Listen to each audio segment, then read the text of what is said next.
I am Bushra Flak. I am start class 9 NCERT chapter 8 exercise 8.1 जिसमें आज हम लोग बहुत ही इम्पॉर्टेंट वेरी इंपॉर्टेंट क्वेश्चन को करने जा रहे हैं जो कि क्वेश्चन नंबर 7 है।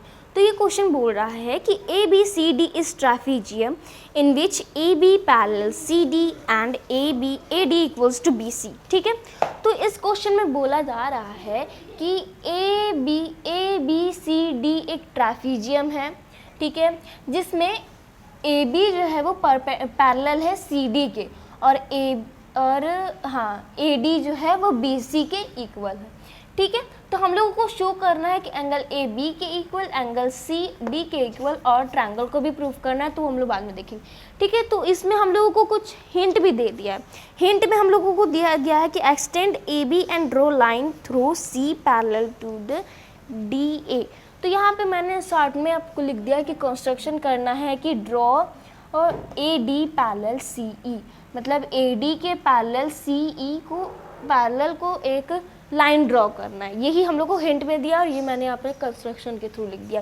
ठीक है, तो जल्दी से सॉल्व कर लेते हैं। पहले ये क्वेश्चन को हम लोगों को सॉल्व करने से पहले A और B सॉल्व नहीं करेंगे, पहले C और D को सॉल्व करना है। C और D को सॉल्व कर देंगे, प्रूफ कर देंगे, तब जाके हमारा A और B ऑटोमेटिकली प्रूफ हो जाएगा। ठीक है, तो जल्दी से हम लोग कर लेते हैं। पहले हम लोग जानते हैं कि ABCD एक ट्रैफिजियम है जिसमें AB जो है वो CD के पैरेलल है। ठीक है, जब ABCD के पैरेलल है तब हम लोग लिख सकते हैं कि यहाँ पे कि ABCD AEC, सॉरी यहाँ पे मैंने B लिख दी, AECD इज पैरेललोग्राम। अभी मैं बता रही हूँ क्योंकि यहाँ पे हम लोगों ने कंस्ट्रक्शन किया था कि AD जो है वो पैरेलल है CE के, AD जो है वो पैरेलल है CD के, कंस्ट्रक्शन किया था। ठीक है, कंस्ट्रक्शन किया था हम लोगों ने। तो जब ये इसके साथ पैरेलल है, AD और CE पैरेलल है, तो इट मीन्स क्या है कि AECD एक पैरेललोग्राम है। पैरेललोग्राम का ये एक प्रॉपर्टी है कि जब अपोजिट साइड्स आर इक्वल और parallel then it is called a parallelogram. ठीक है, तो ये एक पैरेललोग्राम हो गया, जिसमें एक पैरेललोग्राम हो गया। ठीक है, अब हम लोग देखते हैं कि यहाँ पे ये वाला साइड AD जो है वो BC के इक्वल है। एकदम अच्छा से सुनिएगा कि AD जो है BC के इक्वल है। ठीक है, ये साइड इसके इक्वल और ये साइड इसके इक्वल। देखिए, ये और ये इक्वल और ये इक्वल। ठीक है, तो ये और ये दोनों भी तो आपस में इक्वल होगा। मेरा कहने का मतलब है जब AD BC के इक्वल है और CE AD के इक्वल है तो BC भी CE के इक्वल होगा। तो हम लिखेंगे इन ट्रायंगल CBE, यहाँ पे लिखेंगे CB इक्वल्स टू CE। समझ में आया ना, क्योंकि ये इक्वल जब हो गया तब अपोजिट साइड इक्वल हो गया, तब क्या कह सकते हैं कि ये एक आइसोसेलेस ट्रायंगल हो गया। जब आइसोसेलेस ट्रायंगल हो गया तब अपोजिट एंगल भी इक्वल हो गया। अपोजिट एंगल इसमें क्या है, opposite angle angle 4 equals to angle 5। ठीक है, जब ये इक्वल हो गया तो इसको इक्वेशन 1 मान लेंगे, इक्वेशन 1। ठीक है, ये इसके साथ इक्वल हो गया इक्वेशन 1। फिर यहाँ पे हम लोग जानते हैं कि AB जो है वो पैरेलल है CD के। वी नो दैट AB जो है वो CD के पैरेलल है, तो it means angle 5 equals to angle 2। Angle 5 जो है वो एंगल 2 के इक्वल हो जाएगा। क्यों, अल्टरनेट इंटीरियर एंगल, और इक्वेशन इसको 2 मान लेंगे। ठीक है, अल्टरनेट इंटीरियर एंगल। ये AB जो है वो CD के साथ पैरेलल है, तो इट मीन्स BC जो है वो ट्रांसवर्सल है, BC ट्रांसवर्सल है, इसलिए एंगल 5 और 2 जो है वो इक्वल हो गया alternate interior angle, sorry equation 2 मान लिए। ठीक है, तो जब हम लोग जानते हैं कि एंगल 5 जो है वो 4 के साथ इक्वल है और एंगल 5 जो है वो 2 के साथ इक्वल है, तब एंगल 4 जो है वो एंगल 2 के साथ इक्वल नहीं हो सकता। एंगल 4 जो है वो 2 के साथ इक्वल नहीं हो सकता। एंगल 4 5 के साथ इक्वल, 5 2 के साथ इक्वल, तब 2 और 4 इक्वल, ठीक है।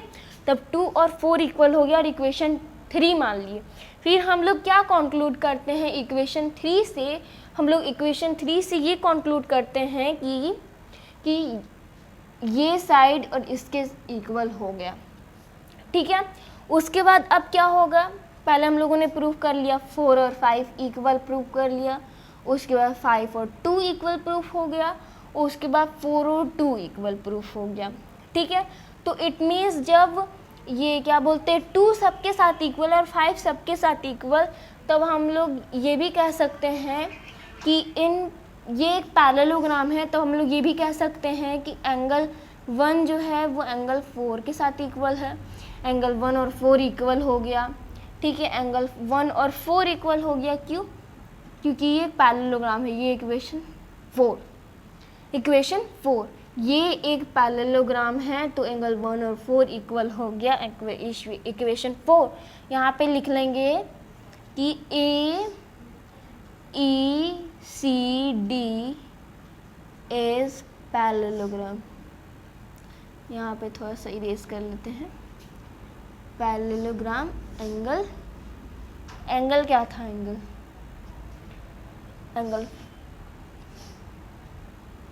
1, ठीक है। एंगल 1 और 4 इक्वल हो गया, क्यों? क्योंकि AECD जो है वह पैरेललोग्राम था, ठीक है।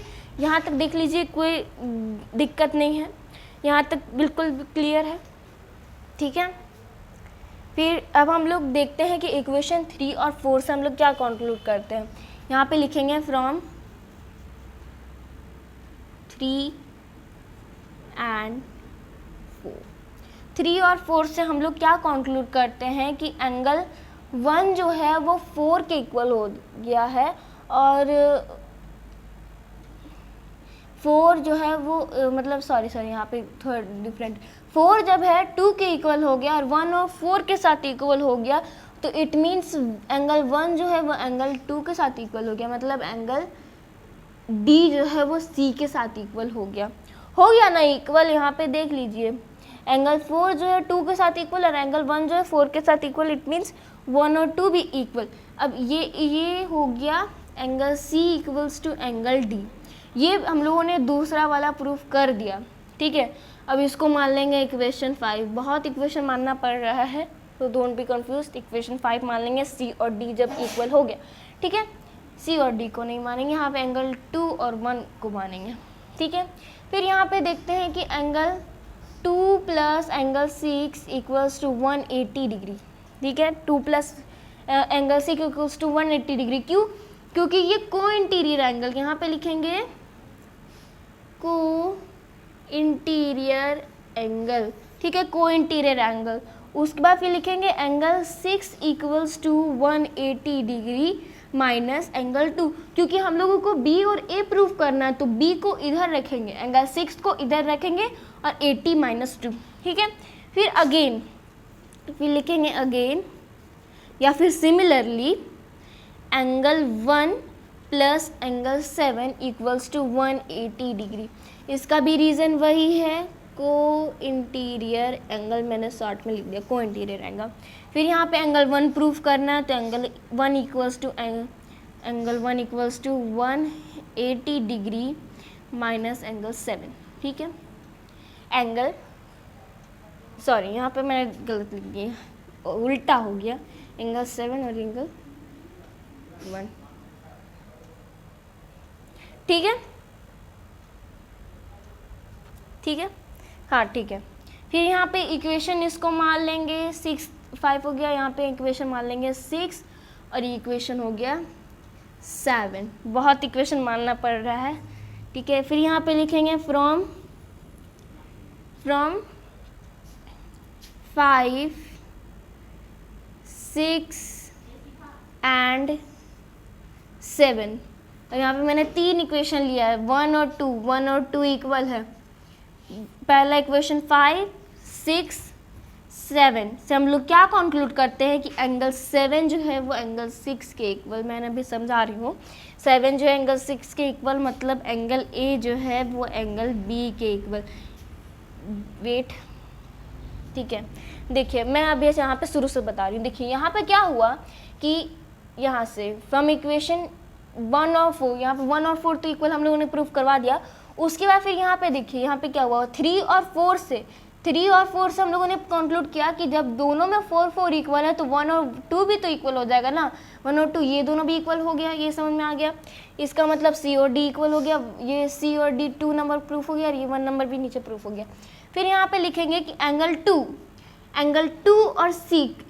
2 और 6 प्लस 180 डिग्री को इंटीरियर एंगल, ये बहुत ईजी है, इसको समझ लीजिए। 2 और 6 इक्वल्स टू 180 डिग्री बिकॉज को interior angle it is a property. फिर एंगल 6 निकालना है। देखिए एंगल ए और बी को प्रूफ करना है ना, तो इसको इस साइड रखेंगे। 6 इक्वल्स टू 180 डिग्री माइनस 2, ये इक्वेशन हो गया 6, ठीक है। फिर अगेन हम लोग एंगल 1 और 7 को प्लस करेंगे, इक्वल्स टू 180 डिग्री, किधर गया 7 इक्वल्स टू 180 डिग्री बाय को इंटीरियर एंगल, ठीक है। फिर जिसको एंगल 7 निकालना है, प्रूफ करना है, इसलिए 7 इधर रखेंगे और 180 डिग्री माइनस 1 इक्वल्स टू, ये इक्वेशन हो गया 7, ठीक है। तो इक्वेशन 5, 6 और 7, 5, 6 और 7, देखिए यहाँ पे 1 2 इक्वल है। देखिए यहाँ पे किधर गया 7, हाँ देखिए यहाँ पे 1 इक्वल है और यहाँ पे 2 इक्वल है, 1 और 2 इक्वल हो गया, ठीक है। तो ये 7 और 6 भी तो इक्वल हो जाएगा ना, ये 80 कैंसिल, ये 2 और 1 इक्वल हो गया और ये 7 और 6 भी तो इक्वल हो जाएगा, इसलिए angle A equals to angle B हो गया प्रूफ, ठीक है। तब इस साइड में ले रही हूँ ये एंगल, ठीक है। अब इस साइड, ये हम लोगों का पहला दूसरा प्रूफ हो गया, ठीक है। अब हम लोगों को प्रूफ करना है ये ट्रायंगल, ये डायगोनल हम लोग ज्वाइन कर लेंगे, ठीक है। हम लोगों को ट्रायंगल प्रूफ करना है, ये पहला दूसरा हम लोगों ने प्रूफ कर लिया। अब लिखेंगे in triangle ABC and triangle BED, ठीक है। BAD मीन्स एंगल ABC, ये वाला ट्रायंगल, और एंगल BAD और ये वाला ट्रायंगल, ठीक है। ये वाला जो मैंने शेड कर लिया वो ट्रायंगल को प्रूफ करना। तो ये पहले हम लोगों को कॉमन दिख रहा है, AB इक्वल्स टू AB, ये हो गया कॉमन, इधर कुछ नहीं, ये बहुत इजी है, ठीक है। फिर यहाँ पे हम लोगों ने प्रूफ कर लिया था कि angle A equals to angle B, ये लिखेंगे प्रूव्ड एबव, ठीक है। प्रूव एबव हम लोगों ने प्रूफ कर लिया था। उसके बाद फिर लिखेंगे ADE इक्वल्स टू BC, ये हम लोगों को गिवन है, ठीक है, गिवन। फिर therefore triangle ABC is congruent to triangle BAD। अब इसका रीज़न क्या है, बाई साइड एंगल साइड से प्रूफ हो गया।